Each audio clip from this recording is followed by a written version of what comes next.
성경은 우리가 살아가고 있는 이 세대를 악한 세대로 규정을 하고 있습니다.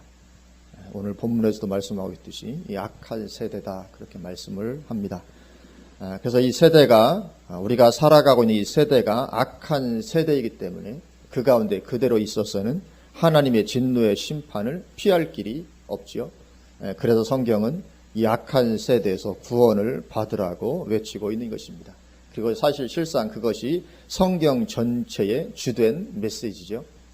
성경 전체가 하고 있는 말은 결국 이 세대는 악한 세대고 거기서 너희가 구원을 받아야 된다. 그것을 말씀하는 것이죠. 그리고 이 악한 세대에서 구원을 받을 수 있는 길은 오직 한 길뿐이죠. 오늘 본문 4절입니다. 오늘 본문 4절 그리스도께서 하나님 곧 우리 아버지의 뜻을 따라 이 악한 세대에서 우리를 건지시려고 우리 죄를 대속하기 위하여 자기 몸을 주셨으니 아멘. 오직 자기 몸을 내어주신 이 악한 세대에서 우리를 건지시기 위하여 자기 몸을 내어주신 예수 그리스도 한 분 외에는 우리가 이 세대에서 약한 세대에서 구원을 받을 길이 없는 것입니다. 그래서 이 소식을 복된 소식이라 그래서 복음이라 그렇게 부르고 있는 것이죠. 그렇게 이 세대가 우리가 살아가고 있는 세대가 악한 세대인데 하나님은 그러면 왜 이 세대를 악한 세대라고 부르시는가? 이유는 하나입니다. 이 세대가 악한 세대인 이유는 단 하나인데 그것은 하나님을 믿지 않기 때문이죠. 하나님을 믿지 않기 때문에 악한 세대인 것입니다. 다른 어떤 여러 범죄를 많이 범했기 때문에 악한 세대인 것이 아니고 하나님을 믿지 않기 때문에 악한 세대인 것입니다. 물론 세상 사람들은 그것을 이해를 하지 못하고 대단히 독선적이다 그렇게 말을 하지만 그러나 그것은 진리입니다. 우리가 이것은 잠깐만 생각을 해봐도 알죠. 가끔 인터넷 같은 데 보면 믿지 않는 사람들이 조롱조로 그렇게 말을 하죠. 너희들은 살인하는 것보다 하나님 안 믿는 게 더 죄가 크다며 무슨 말도 안 되는 소리를 하냐 이런 식으로 이야기를 합니다. 비웃는 수로. 그러나 그것은 조금만 생각하면 우리가 금방 알 수 있죠. 예를 들어서 우리 가정에서 우리 자녀들 중에서 집에서 부모에게는 잘합니다. 그런데 밖에 나가서는 도둑질하고 나쁜 짓 하는 그런 자녀가 하나 있고 또 다른 자녀는 밖에서는 나쁜 짓을 안 하는데 집에서 부모를 욕하고 비난하고 비웃고 모욕하고 아버지를 인정하지도 않고 어머니를 어머니로 인정하지도 않고 당신은 내 아버지가 아니다 이런 식으로 반응하는 자식 중에서 자녀가 있다면 그 중에서 누가 더 부모를 분노케 할 것인가? 집에서는 부모에게 잘하는데 밖에 나가서 만약에 자녀가 도둑질을 하다가 경찰서에 붙잡혀갔다. 그러면 그 부모는 그 자녀를 위해서 경찰서 가서 눈물로 사정해서라도 꺼내오려고 하는 그런 것이잖아요. 그렇죠? 그러나 부모를 비웃고 거역하고 부모를 부모로 인정하지 않는 그런 자녀는 부모로 하여금 분노케 만드는 것이죠. 말하자면 호적에서 너를 파내야 되겠다. 이것보다 더 부모를 분노하게 하는 게 없습니다. 자녀가 부모를 비웃어요. 비웃는 말 한마디마도 감당 못할 것입니다. 자녀가 부모를 비운다면 다른 것들을 그만두고라도. 마찬가지죠. 마찬가지로 우리가 세상에서 사람들 앞에 죄를 짓는 것도 우리를 망하게 하는 죄임에는 틀림이 없습니다. 그러나 그것보다도 인간을 지으신 창조주 하나님 앞에서 그 창조주가 되시는 하나님을 거역하고 믿지 않고 모욕하고 하는 죄는 그 어떤 죄보다 더 큰 죄인 것이죠. 그것보다 더 큰 죄는 있을 수가 없는 것입니다. 왜냐하면 우리는 피조물이고 피조물로서 창조주인 하나님을 거역하는 것이기 때문에 사람들끼리의 죄보다 이 하나님을 거역하는 것이 말할 수 없이 큰 죄가 되는 것이죠. 그래서 성경은 하나님을 믿지 않고 거역하는 이 세대를 악한 세대라고 하시는 것입니다. 그래서 그런 세대에게는 어떠한 하나님의 유업도 어떠한 구원도 주어질 수가 없는 것이죠. 오직 심판 외에는 임할 것이 없는 것입니다. 그래서 신명기 1장에 보면 이스라엘 백성들이 출애굽한 이후에 가나안 땅 입성에 앞서서 정탐꾼들을 보내죠. 그리고 돌아온 정탐꾼들의 말을 듣고는 그들은 두려움에 떱니다. 그러면서 하나님을 믿지 않습니다.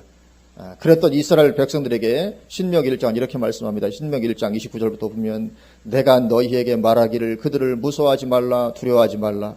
너희보다 먼저 가시는 너희의 하나님 여호와께서 애굽에서 너희를 위하여 너희 목전에서 모든 일을 행하신 것 같이 이제도 너희를 위하여 싸우실 것이며 광야에서도 너희가 당하였거니와 사람이 자기의 아들을 안는 것 같이 너희의 하나님 여호와께서 너희가 걸어온 길에서 너희를 안으사 이곳까지 이르게 하셨느니라 하나 이 일에 너희가 너희의 하나님 여호와를 믿지 아니하였도다.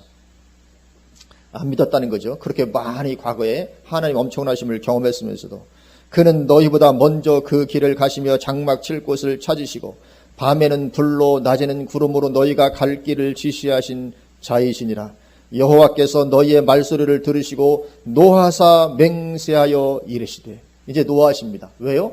믿지 아니한 그것 때문에 어떤 다른 죄를 지어서 노하신 것이 아니고 하나님을 믿지 않은 그것 때문에 하나님 노하십니다. 노하사 맹세하여 이르시되 이 악한 세대 사람들 중에는 그래서 결국은 하나님은 그 세대를 악한 세대로 규정하십니다. 왜요? 하나님을 믿지 않았기 때문에.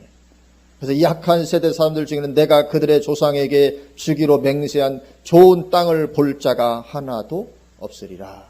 결국은 좋은 땅, 가나안 땅이 주어지지 않습니다. 그리고 가나안 땅 예표하는 것이 무엇입니까? 천국을 예표하고 있죠. 그래서 하나님을 믿지 않는 세대는 악한 세대인 것이고 그 악한 세대에게는 천국이 결코 주어질 수 없는 것입니다.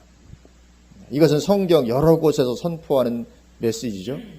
우리 한번 마태복음 12장으로 한번 가보시겠습니다. 마태복음 12장 38절입니다. 마태복음 12장 38절부터 이렇게 말씀합니다. 그때에 서기관과 바리새인 중 몇 사람이 말하되 선생님이여 우리에게 표적 보여주시기를 원하나이다. 예수께서 대답하여 이르시되 악하고 음란한 세대가 표적을 구하나 선지자 요나의 표적밖에는 보일 표적이 없느니라. 여기 보면 여기도 동일하게 악하고 음란한 세대, 이 악한 세대라고 말씀합니다. 왜 악한 세대입니까? 믿음이 없기 때문에. 믿음이 없기 때문에 악한 세대로 규정하십니다. 악하고 또 음란한 세대, 이 음란한 세대, 이 성적으로 음란하다는 것은 내 배우자 한 사람으로 만족치 않는 것을 말하는 것이죠. 영적으로도 똑같습니다. 영적으로도 하나님 한 분으로 만족하지 아니하고 하나님 외에 다른 것들을 겸해서 섬길 때 그것을 음란하다고 말을 하는 것이죠. 그래서 그렇게 악하고 음란한 세대가 표적을 구합니다. 왜 표적을 구하겠습니까? 안 믿는 거죠. 안 믿기 때문에 표적을 구합니다. 이미 예수님께서 하나님이심을 드러내는 많은 이적과 표적이 주어졌었습니다. 행해졌었죠. 그럼에도 불구하고 믿지 않고 자꾸 표적만 구하는 것입니다. 믿지 않는 거죠. 그래서 하나님은, 예수님은 그 세대를 악한 세대, 악하고 음란한 세대다 그렇게 말씀합니다. 그렇게 믿지 않는 것이, 그러니까 어떻게 되겠습니까? 심지어 니느웨 사람들이 일어나 정죄하게 되죠. 41절 심판 때에 니느웨 사람들이 일어나 이 세대의 사람을 정죄하리니 이는 그들이 요나의 전도를 듣고 회개하였음이거니와 요나보다 더 큰 이가 여기 있으며. 이처럼 니느웨 사람들이 일어나 정죄하게 됩니다. 왜요? 그들은 요나의 선포를 듣고 믿음으로 반응했었기 때문에. 그들은 이방 민족이었지만 요나 선자가 와서 선포할 때 그걸 믿었습니다. 그리고 하나님 앞에 회개했지요. 그러나 요나보다 훨씬 더 크신 하나님이신 예수님께서 오셨음에도 불구하고 믿음으로 반응하지 않았기 때문에 그 세대는 악한 세대가 된 것입니다. 그러니 그 악한 세대의 결말이 어떻게 되겠습니까? 점점 더 심해지게 된다고 말씀하죠. 43절부터 더러운 귀신이 사람에게서 나갔을 때에 물 없는 곳으로 다니며 쉬기를 구하되 쉴 곳을 얻지 못하고 이에 이르되 내가 나온 내 집으로 돌아가리라 하고 와 보니 그 집이 비고 청수되고 수리되었거늘 이에 가서 저보다 더 악한 귀신 7을 데리고 들어가서 거하니 그 사람의 나중 형편이 전보다 더욱 심하게 되리라. 이 악한 세대가 또한 이렇게 되리라. 결국은 점점 더 심해지고 심판을 피할 길이 없게 되고 마는 것입니다.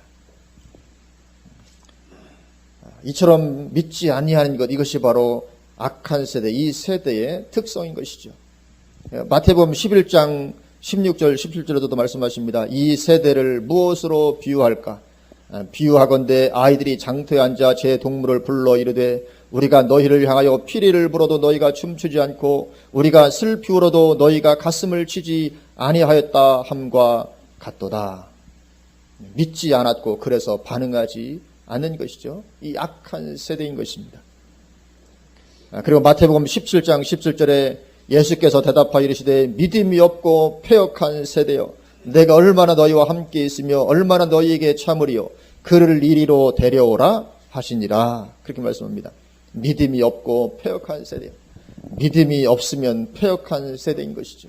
그것보다 더 패역한 것은 없는 것입니다. 그래서 이 세대가 그런 악한 세대입니다. 어느 시대든지. 그래서 이런 악한 세대 가운데 살면서 그런 가운데서 내가 예수 그리스도를 믿는다고 하면서도 그 악한 세대의 사람들 앞에서는 예수 믿는 것을 부끄러워하면 어떻게 되겠습니까? 마가복음 8장 38절 이렇게 말씀합니다. 누구든지 이 음란하고 죄 많은 세대에서 나와 내 말을 부끄러워하면 인자도 아버지의 영광으로 거룩한 천사들과 함께 올 때에 그 사람을 부끄러워하리라. 그렇게 말씀하십니다. 이 세대는 음란하고 죄 많은 세대, 이 악한 세대입니다. 그 악한 세대에서 살면서 하나님과 하나님 말씀을 부끄러워한다. 그러면 주님 재림하실 때 주님도 그 사람을 부끄러워하겠다. 주님이 부끄러워하시면 구원은 없는 것입니다. 그렇기 때문에 우리는 이 세대에서 버림을 받게 되는 한이 있더라도 예수 믿는 것에 당당해야 할 줄로 믿습니다. 예수 믿는 것에 자부심을 가져야 됩니다. 우리는 부끄러워하면 안 됩니다. 오늘날 부끄러워하는 그리스도인이 너무나도 많습니다.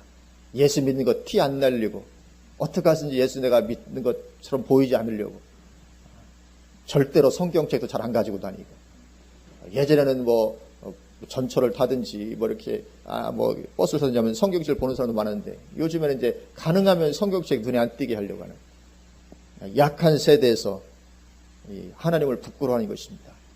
그러면 주님도 다시 오실 때 내가 너를 부끄러워하겠다 그렇게 말씀하십니다.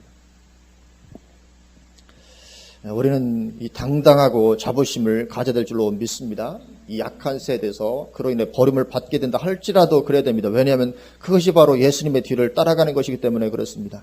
누가복음 17장 25절에 그러나 그가 먼저 많은 고난을 받으며 이 세대에게 버림바 되어야 할지니라.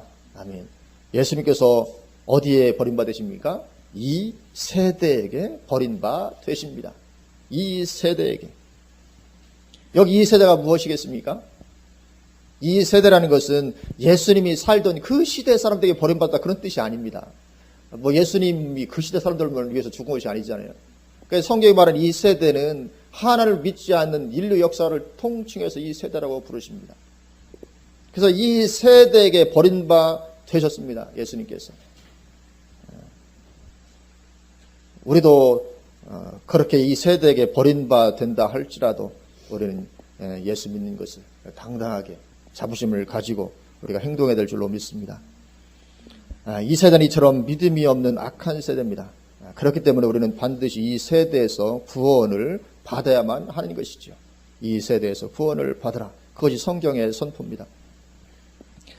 그래서 사도들의 선포도 그것이었죠. 사도행전 2장 40절에 보면 베드로가 이렇게 선포합니다. 또 여러 말로 확증하며 권하여 이르되 너희가 이 패역한 세대에서 구원을 받으라 하니. 아니 그냥 너희가 예수님 믿고 구원 받으라 그렇게 말해도 될 텐데 앞에다 단서를 붙이잖아요. 너희가 이 패역한 세대에서.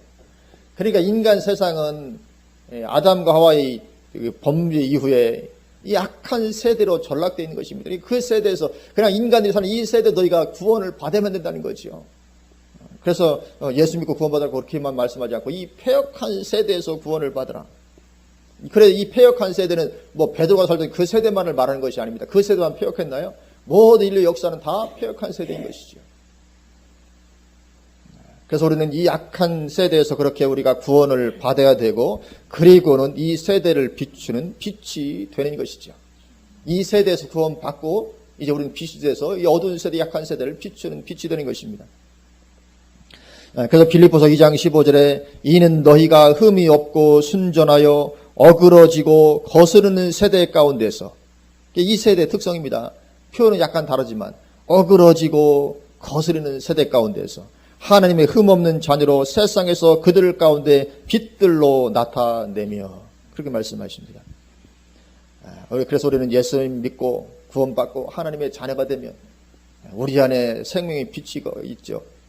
그럼 우리는 이제 이 세대에서 구원받은 자로서 이제는 이 세대를 비추는 그런 빛이 되는 것입니다. 그것이 우리의 삶인 줄로 믿습니다. 우리 그리스도인들의 삶이죠. 그런데 그것이 쉽게 꾸준히 잘 되질 않는다는 것이죠. 이 세대에서 구원받은 우리 그리스도인들에게 그것이 이렇게 구원받고 빛이 되는 일이 꾸준하게 이렇게 진행이 되어야 되는데 그게 잘 되질 않는다는 것입니다.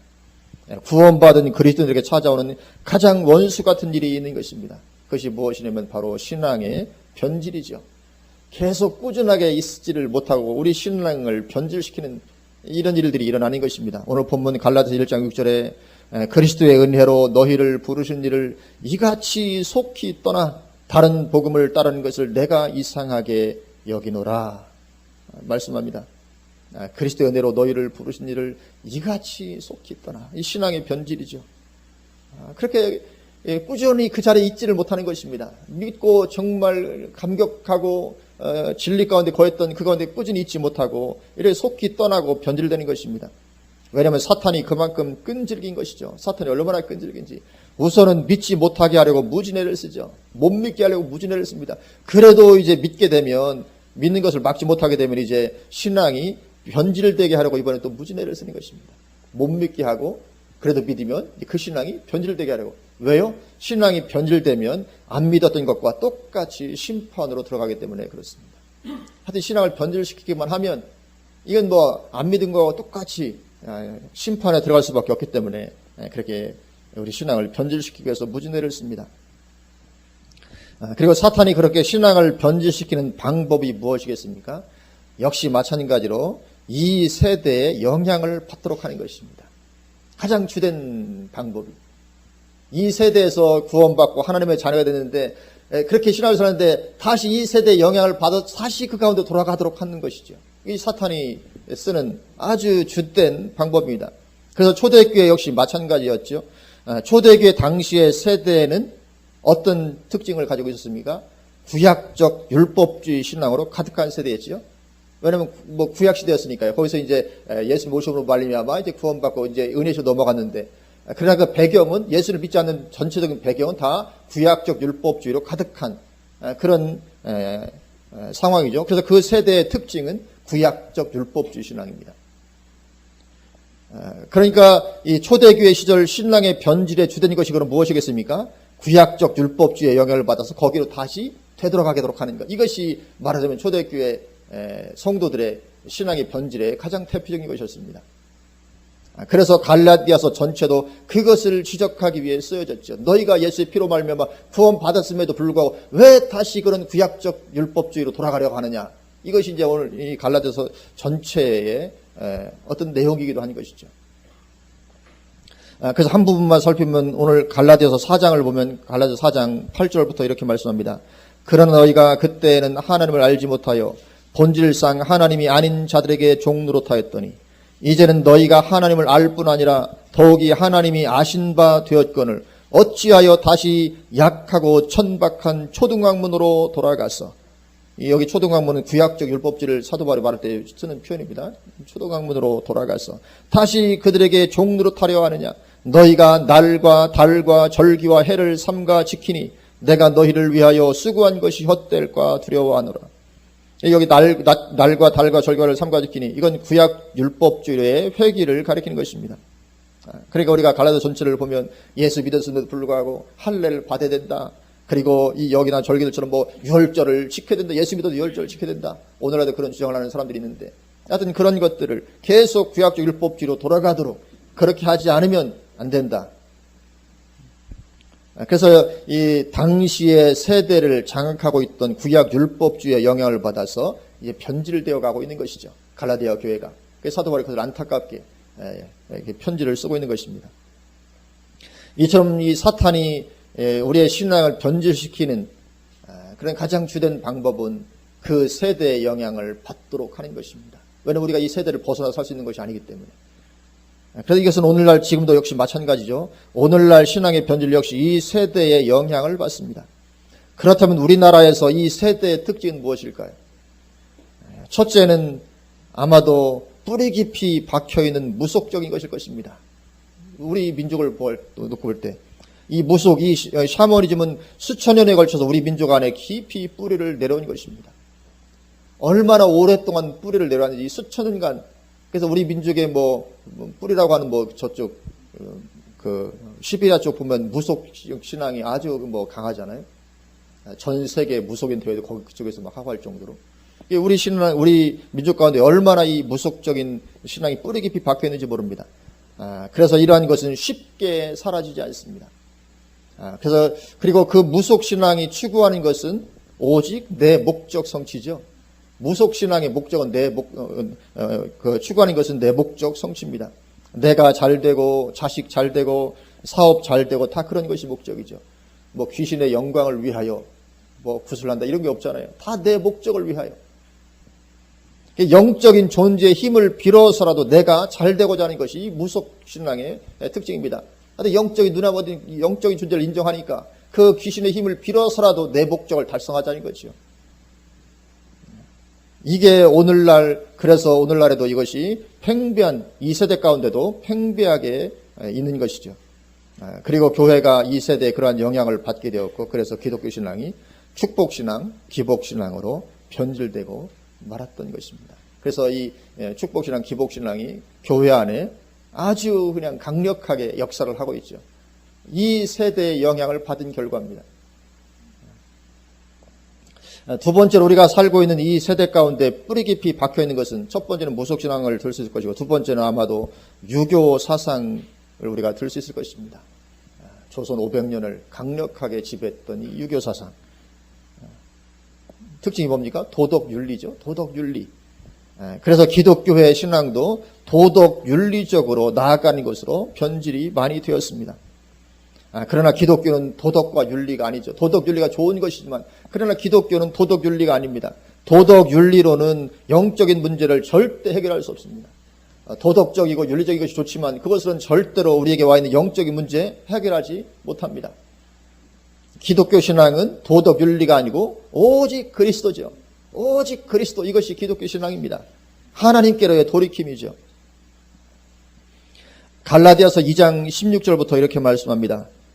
사람이 의롭게 되는 것은 율법의 행위로 말미암음이 아니요 오직 예수 그리스도를 믿음으로 말미암는 줄 알므로 우리도 그리스도 예수를 믿나니 이는 우리가 율법의 행위로서가 아니고 그리스도를 믿음으로써 의롭다함을 얻으려 함이라. 율법의 행위로서는 의롭다함을 얻을 육체가 없느니라.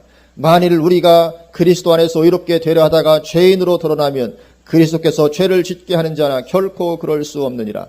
만일 내가 헐었던 것을 다시 세우면 내가 나를 범법한 자로 만드는 것이라. 내가 율법으로 말미암아 율법에 대하여 죽었나니 이는 하나님에 대하여 살려 함이라.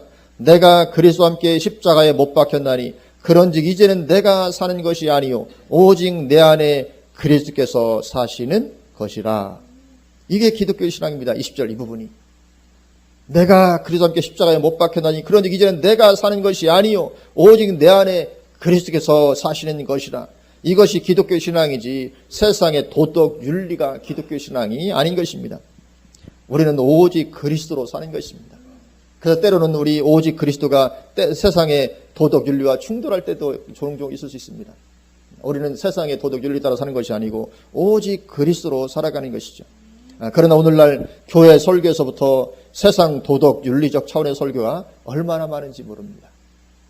이 세대의 영향을 받아서 변질된 것이죠.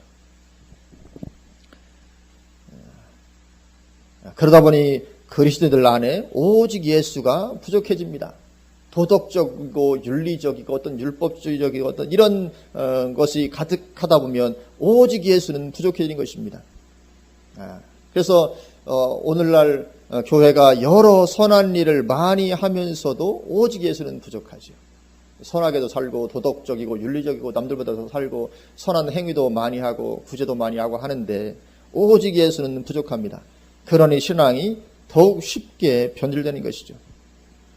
오늘날 전 세계적으로 오직 예수가 아닌 가운데로 흘러가고 있습니다. 하나님은 다른 종교에도 구원을 주셨다는 사상이 팽배해가고 있습니다. 교회 안에서도. 우리뿐만 아니라 다른 모든 종교에도 구원이 있다. 이런 주장이 팽배해갑니다. 천주교 교황이 그 사상의 확산에 앞장서고 있고, 그리고 그 뒤를 따라서 기독교계의 이 진보적인 신학자들과 목사들이 뒤를 따라가고 있습니다.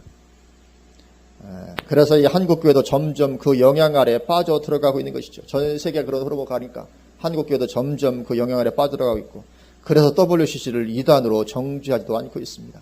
어느 이단보다 더 이단이 WCC인데 이단으로 정죄하지도 않고 있습니다. 왜 그럴까요? 이미 너무 거대한 세력으로 되어버렸기 때문에 그렇습니다. 이제는 더 이상 WCC가 어떤 것을 해도 이단으로 정죄할 수 없습니다. 왜냐하면 너무 거대한 세력이 됐기 때문에. 기독교계의 절반 이상을 이미 장악했기 때문에 WCC를 이단으로 말했다가 내가 이단으로 몰려서 고생할 판입니다. 지금 이제 WCC를 이단으로 말하는 것은 가능하지 않게 되었습니다. 너무 세력이 커졌기 때문에. 그래서 결국은 구약 이스라엘의 역사에서처럼 멸망의 길로 들어서는 것입니다. 배교의 길로 들어서는 것이죠. 그리고는 소수의 남은 자들만 온전한 신앙을 지키게 되는 것입니다. 로마서 9장 27절에서 29절에 또 이사야가 이스라엘에 관하여 외치되 이스라엘 자손들의 수가 비록 바다의 모래가 될지라도 남은 자만 구원을 받으리니 주께서 땅 위에서 그 말씀을 이루시고 속히 시행하시리라 하셨느니라. 또한 이사야가 미리 말한 바 만일 만군의 주께서 우리에게 씨를 남겨두지 아니하셨더라면 우리가 소돔과 같이 되고 고모라와 같았으리로다 함과 같으니라. 아멘. 여기 남은 자, 남겨둔 씨를 남겨두지 아니하더라면 이 남은 자, 이 남겨둔 씨, 그런 소수의 사람들만 구원을 받게 되고 마는 것입니다. 이스라엘 자손들의 수가 비록 바다에 모래가 들지라도 다 구원받을 것이 아니라 남은 자만 구원을 받을 것입니다. 마지막 때의 교회도 똑같이 그 길을 향해서 달려가고 있는 그런 가운데 있습니다. 이 신앙의 변질이죠. 이러한 신앙의 변질은 어떤 소수의 이단들에게만 국한되는 것이 아닙니다. 이단들만 신앙의 변질이라고 생각할 적보다는 그렇지 않지요. 초대교회 시절에도 여러 이단들이 있었지만 이단들에만 신앙의 변질이 국한되지 않죠. 주류마저도 변질시키는 것입니다. 오늘 갈라디아서 2장 11절부터 보면 이렇게 말씀하죠. 갈라디아서 2장 11절부터 보면 이 게바는 베드로를 가리킵니다. 게바가 안디옥에 이르렀을 때에 책망받을 일이 있기로 내가 그를 대면하여 책망하였노라. 야고보에게서 온 어떤 이들이 이르기 전에 게바가 이방인과 함께 먹다가 그들이 오매 그가 할례자들을 두려워하여 떠나 물러가매 남은 유대인들도 그와 같이 외식함으로 바나바도 그들의 외식에 유혹되었느니라. 그리고 여기 나오는 베드로 또 믿은 유대인들 바나바까지도 잘못된 진리에 유혹되었을 정도로. 오늘날 역시 마찬가지죠. 가장 심각한 것은 이단으로 정죄된 그룹이 아닙니다. 그들은 이미 이단으로 정죄됐기 때문에 큰 영향을 미치지 못합니다. 오늘날 이단이 교회에 큰 위협이 되지 못합니다. 종종 교회에서 이단으로 이렇게 성도들 몇 명씩 빠져나가니까 그것 때문에 아주 난리를 피우고 하지만 그러나 이단은 사실 교회에 큰 위협은 되지 못합니다. 왜냐하면 이미 이단으로 잘못된 거 다 알기 때문에 큰 위험이 되지를 못합니다. 이 가장 심각한 것은 주류 교계에 있어서 이단으로 정죄되지 않으면서도 변질된 가운데 있는 지도자들이죠. 가장 심각한 위험입니다. 그래서 가장 심각한 이단은 교회 밖에 있는 이단이 아니고 교회 안에 이단으로 정죄받지 않았으나 실제는 이단에 있는 사람들, 이런 가장 위험한 것이죠. 그렇게 이 세대에서 구원을 받았지만 이 세대의 영향을 받아 신앙이 또 변질되어 가는 것입니다. 그러니 어찌해야 되겠습니까?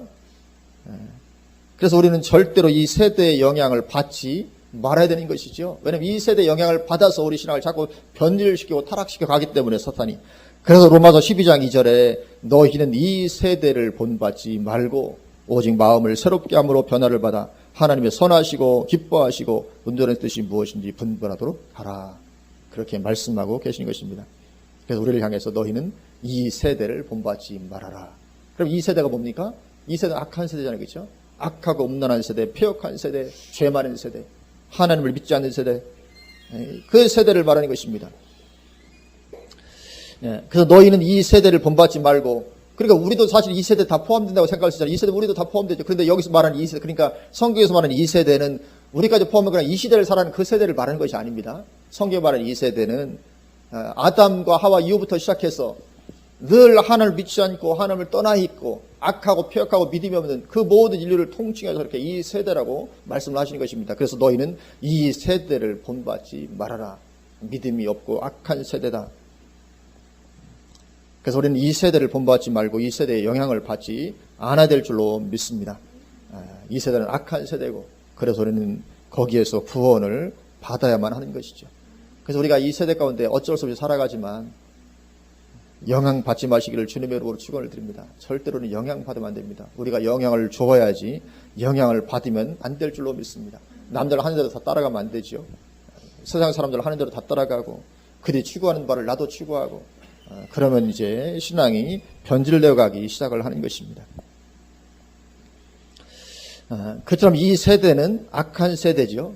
그래서 이 세대에 대한 그런 이해를 가지고 마태복음 24장 34절을 보면 새로운 깨달음이 생깁니다. 우리 한번 마태복음 24장 우리 한번 가보십니다. 마태복음 24장 32절부터 이렇게 말씀합니다. 무화과 나무의 비유를 배우라. 그 가지가 연하여지고 잎사귀를 내면 여름이 가까운 줄을 아나니 이와 같이 너희도 이 모든 일을 보거든 인자가 가까이 곧 문 앞에 이른 줄 알라. 내가 진실로 너희에게 말하노니 이 세대가 지나가기 전에 이 일이 다 일어나리라. 천지는 없어질지언정 내 말은 없어지지 아니하리라. 여기 보면 마지막 때 일어날 일을 주님께서 말씀해 주시죠. 말씀해 주신 후에 이 세대가 지나가기 전에 이 일이 다 일어날 것이라고 말씀하십니다. 근데 여기서 말하는 그럼 이 세대가 뭐냐? 이 세대가 지나가기 전에 이것이 무엇을 말하는 것인지 이해하기가 참 어렵습니다. 그래서 계시록을 하는 대부분의 분들의 주된 견해가 뭐냐면 이 세대를 어떻게 보냐면 무화과 나무가 상징하고 있는 이스라엘, 지금 무화과 나무의 비유를 배우라 32절에서 그렇게 말씀하기 때문에 무화과 나무가 상징하고 있는 이스라엘의 독립을 보는 세대, 그렇게 해석하죠. 그래서 이 말씀을 이스라엘의 독립을 보는 세대, 그러니까 이스라엘의 독립 후 한 세대가 지나가기 전에 주님 재림하신다, 그렇게 보는 것이죠. 이제 그것이 이제 계시록을 하는 분들의 주된 견해입니다. 그러니까 이스라엘의 독립, 1948년 독립을 했죠. 독립한 후에 그 세대를 이제 이 세대라고, 그 보는 세대를 이 세대라고, 그 세대가 지나가게 돼요. 그러니까 한 세대를 어떻게 볼 거냐? 30년으로 볼 거냐? 70년으로 볼 거냐? 아니면 100년으로 볼 거냐? 그래서 이제 뭐 100년으로 보면 1948년이니까 2048년 되기 전에 주님 재림하신다, 이렇게 이제 이해를 하는 거죠. 왜냐하면 주님께서 이 세대가 지나가기 전에 이 일이 다 이룬다고 말씀하셨으니까 다 이루면 결국 주님 재림하시는 거니까. 그래서 주님의 재림했던 시기를 추정을 하고 그렇게 하죠. 근데 우리가 오늘 본문의 이 세대에 대한 이해를 가지고 우리가 보면 오늘 우리가 살펴보았듯이 성경이 말씀하는 이 세대는 주로 어느 특정 시대의 구분이 없이 인간이 살아가는 모든 세대를 통칭하는 것이었다는 걸 우리가 보았습니다. 특히 이 하나님을 믿지 않고 있는 모든 인간 세상을 가리켜서 이 세대라고 말하죠. 그러니까 성경은 이 세대와 대비되는 개념이 뭐냐면 이 세대와 올 세대입니다. 이 세대, 올 세대. 그러니까 앞으로 재림하신 후에 이루어질 세대는 올 세대라고 말을 하고 있고, 그리고 주님 재림 전에 모든 세대를 통째로 이 세대라고 말합니다. 그러니까 이 세대와 올 세대하고 구분을 하고 있습니다. 그러니까 하나님을 믿지 않고 있는 모든 인간 세상을 다 가리켜서 이 세대다, 그렇게 말을 하고 있습니다. 그래서 이 세대를 본받지 말고 그렇게 말씀하는 거죠. 그렇다면 마태복음 24장에 이 세대가 지나가기 전에 이 말씀은 역시 주님께서 마태복음 24장에서 말씀하신 여러 마지막 때 일들이 모두 인류 역사가 끝나기 전에, 올 세대가 오기 전에, 인류 역사가 끝나기 전에 모두 반드시 이루어질 것이라고 해석할 수가 있게 되는 것이죠. 이 세대. 그래서 35절 말씀을 덧붙이는 것입니다. 35절, 천지는 없어질지언정 내 말은 없어지지 아니하리라. 그러니까 이 말씀은 뭐냐면 내가 지금까지 말한 마지막 때 된 말씀 반드시 이루어질 것이다. 천지는 없어질 이 말을 절대로 없어지는, 반드시 이루어질 것이다. 언제? 이 세대가 다 가기 전에, 인류 역사가 끝나기 전에 반드시 그건 다 이루어질 것이다. 그렇게 해석할 수가 있는 것이죠. 만약에 그렇다면 언제 주님 재림하시니까 마지막 때를 향해서 이스라엘을 독립을 기점으로 해서 한 세대를 카운트할 필요는 없겠다는 거죠. 이것이 사실 어려웠거든요. 이 세대가 지나기 전에 이 한 세대를 어떻게 볼 것인가. 1948년이니까 30년 후 보면 1978년 끝나야 되고 70년 후 보기도 하죠. 70년 후 보면 2018년. 뭐 이제 그렇게 이제 많이 얘기를 하거든요. 그래서 제일 길게 보는 게 이제 100년이거든요. 4대 만에 돌아올 아브라함이 말한 것처럼 한 대를 100년씩 해서. 그럼 이제 2048년인데.